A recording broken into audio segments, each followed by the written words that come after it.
are underground.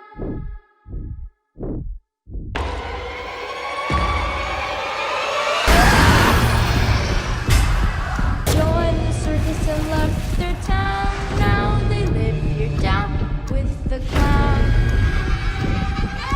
With the clown. Down with the clown. Down with the clown. Down with the clown.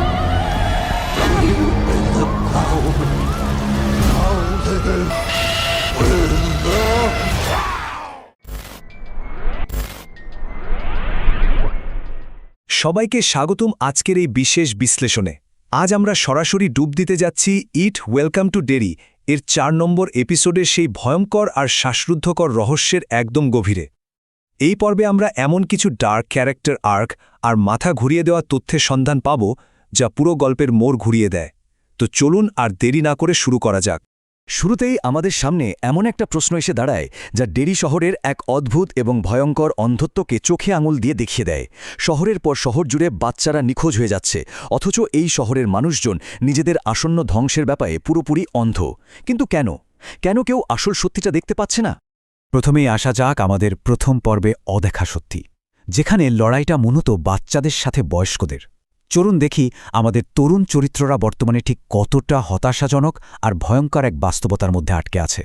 বাচ্চাদের কাছে কিন্তু রীতিমতো প্রমাণ আছে যে আক্ষরিক অর্থেই একটা অতিপ্রাকৃত দানব তাদের উপর হামলা করেছে। তারা সেই প্রমাণ মানে ছবিটা নিয়ে সোজা পুলিশের কাছে চলেও যায়, কিন্তু বয়স্করা, বিশেষ করে পুলিশ, পুরো ব্যাপারটা একেবারে হেসে উড়িয়ে দেয়। তারা ছবিতে থাকা অবয়বটাকে স্রেফ একটা সাধারণ ক্লাউন বা জোকার ভেবে বাচ্চাদের তাড়িয়ে দেয়। এই যে বয়স্ক আর বাচ্চাদের মাঝখানের ভয়ঙ্কর বিভাজন, এটাই কিন্তু ডেরির আসল রূপ। এখানে বাচ্চাদের নিজস্ব বুদ্ধি আর পর্যবেক্ষণ ক্ষমতা সত্যি দেখার মতো। তারা ঠিকই ধরে ফেলেছে যে এই দানবটা অনেকটা ড্রাকুলার মতোই, যার কোনো ছবি তোলা সম্ভব নয়। সবচেয়ে ভয়ের ব্যাপার হলো সে চাইলে ১ সেকেন্ডেই তাদের মেরে ফেলতে পারত, কিন্তু সে আসলে তার শিকারের সাথে একটা সাইকোলজিক্যাল খেলা খেলছে। আর ইতিহাস ঘাঁটলে দেখা যায় ঠিক ৩০ বছর আগেও এভাবেই বাচ্চারা গায়েব হচ্ছিল, কিন্তু তখন সবাই ভেবেছিল দারিদ্র্যের কারণেই বোধহয় তারা পালিয়েছে। এর মানে হল একটা অদৃশ্য শিকারী যুগের পর যুগ ধরে এই শহরের আর্থসামাজিক সমস্যার আড়ালে দিব্যি লুকিয়ে আছে। গল্পের এই পর্যায় থেকে আমরা ঢুকছি দ্বিতীয় পর্বে, ব্ল্যাক স্পট এবং বর্ণবাদ। এখানে আমরা দেখতে পাব বাস্তব জগতের ভয়ঙ্কর রূপ। ১৯৬০-এর দশকের সেই ঐতিহাসিক আর সামাজিক উত্তেজনাগুলো কিন্তু কোনো অতিপ্রাকৃত দানবের চেয়ে কোনো অংশেই কম ভয়ঙ্কর ছিল না। এই দৃশ্যটাই শার্লট যে অসীম সাহসের পরিচয় দেয় তা সত্যি অভাবনীয়।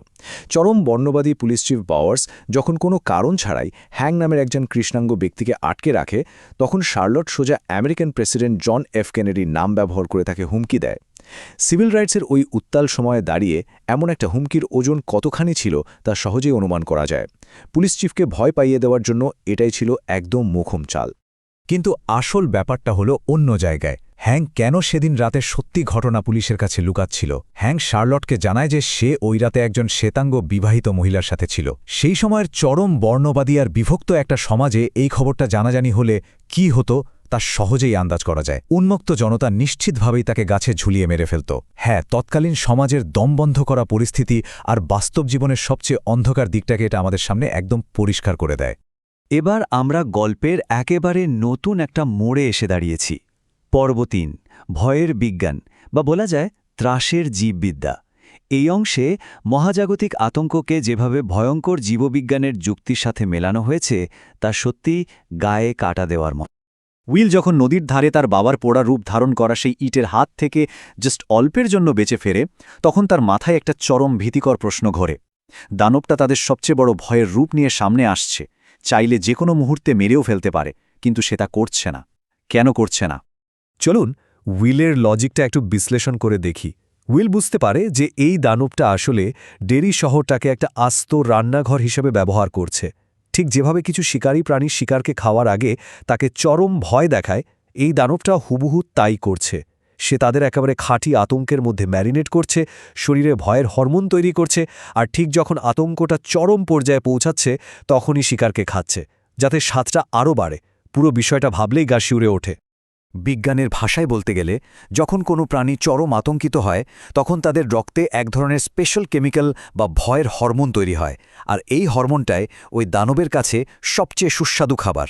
এই ভয়ঙ্কর সত্যিটা জানার পর লিলি এমন এক অবিশ্বাস্য কাজ করে বসে যা কেউ ভাবতেও পারেনি। সে তার মায়ের অ্যান্টি অ্যাংজাইটি পিল চুরি করে বন্ধুদের হাতে তুলে দেয়, যাতে বিপদের সময় ওই ওষুধ খেয়ে তারা নিজেদের ভয়কেই একেবারে অবশ করে দিতে পারে। অসাধারণ একটা সার্ভাইভাল ট্যাকটিক বলতে হবে।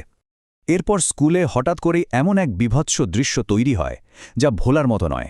ক্লাসে তখন শামুকের চোখ লম্বা করে দেওয়া এক ধরনের প্যারাসাইট বা পরজীবী নিয়ে পড়ানো হচ্ছিল, আর ঠিক সেই মুহূর্তেই মার্শের চোখ অদ্ভুতভাবে ফুলে বেরিয়ে আসে। চরম আতঙ্কে সে ল্যাবের ভেতর দৌড়ে গিয়ে নিজের চোখ নিজেই ফাটিয়ে ফেলে। পুরো ব্যাপারটা এত দ্রুত আর অপ্রত্যাশিতভাবে ঘটে যে এই বডি হরর দৃশ্যটা রীতিমতো একটা জোর ধাক্কা দেয়। অবশেষে আমরা এই রহস্যের একদম কেন্দ্রবিন্দুতে পৌঁছে গেছি। পর্ব 4, প্রাচীন উল্কাপিণ্ডের রহস্য এবং এর পেছনের মহাজাগতিক ইতিহাস। ডিক হ্যালোরান যখন তার বিশেষ টেলিপ্যাথিক ক্ষমতা ব্যবহার করে টেনিয়ালের মনের গভীরে উকি দেয়, তখনই এই বিশাল সত্যটা সবার সামনে উন্মোচিত হয়। ইতিহাসের পাতা ঘাটলে দেখা যায় আজ থেকে লক্ষ লক্ষ বছর আগে মহাকাশ থেকে একটা অতিকায় উল্কাপিণ্ড পৃথিবীতে আছড়ে পড়েছিল, আর ভেতরেই বন্দী ছিল এই শয়তানি দানবটা। অনেক অনেক পরে নেটিভ আমেরিকানরা সেই উল্কাপিণ্ডের পাথর দিয়ে আত্মরক্ষার জন্য খঞ্জর তৈরি করে, কিন্তু কয়েক শতাব্দী পর যখন ইউরোপিয়ানরা সেখানে এসে পৌঁছায়, তারা স্থানীয়দের সমস্ত সতর্কতা উপেক্ষা করে জঙ্গলে ঢুকে পড়ে, আর বলাই বাহুল্য নিজেরাই সেই দানবের সহজ শিকারে পরিণত হয়। নেটিভ আমেরিকানদের কাছে এই রূপ বদলকারী সত্তাটি পরিচিত ছিল গালু নামে। এর সবচেয়ে ভয়ঙ্কর দিকটা হল সে মানুষের মনের সবচেয়ে গভীর ভয়ের রূপ নিয়ে সামনে হাজির হতো। তাদের যুদ্ধপ্রধান সেস্কি যখন এই দানবের হাত থেকে সবাইকে বাঁচাতে গিয়ে নিজের প্রাণ হারায়, তখন তার মেয়ের নিকানি চরম সাহসিকতার পরিচয় দেয়। সে ওই উল্কাপিণ্ডের গুহা থেকে পাথর সংগ্রহ করে এনে জঙ্গলের চারিদিকে পুঁতে দেয়, আর সে পাথরের জাদুকরী শক্তিতেই দানবটা বহু বছর ধরে ওই জঙ্গলের ভেতরেই আটকে ছিল। আমাদের সর্বশেষ অংশ, পর্ব 5, কুয়ো দেয়া বাড়ির খোঁজ, যাকে বলা যেতে পারে এই রহস্যের শেষ সূত্র। চলুন এবার এই প্রাচীন ইতিহাসকে বর্তমানের বিপদের সাথে সরাসরি যুক্ত করে দেখি। এতক্ষণ ধরে ডিক হ্যালোরান যে টেলিপ্যাথিক জিজ্ঞাসাবাদ চালাচ্ছিল তা অবশেষে কাজে আসে। সে টেনিয়ালের স্মৃতির ভেতর থেকে ঠিক বের করে আনে যে সেই প্রাচীন সুরক্ষামূলক পাথরগুলো বর্তমানে কোথায় দাফন করা আছে, আর এই একটা তথ্যের ওপর ভিত্তি করেই মিলিটারি সরাসরি সেই ভিনগ্রহী খাঁচার সন্ধান পেয়ে যায়। টেনিয়াল তার স্মৃতি ঘেটে এমন একটা বাড়ির দিকে ইশারা করে যে বাড়ির সাথে একটা কুয়ো আছে। সে জানায় ঠিক এই কুয়োর নিচে থাকা অন্ধকার সুড়ঙ্গেই সেই পাথরগুলো লুকিয়ে রাখা আছে।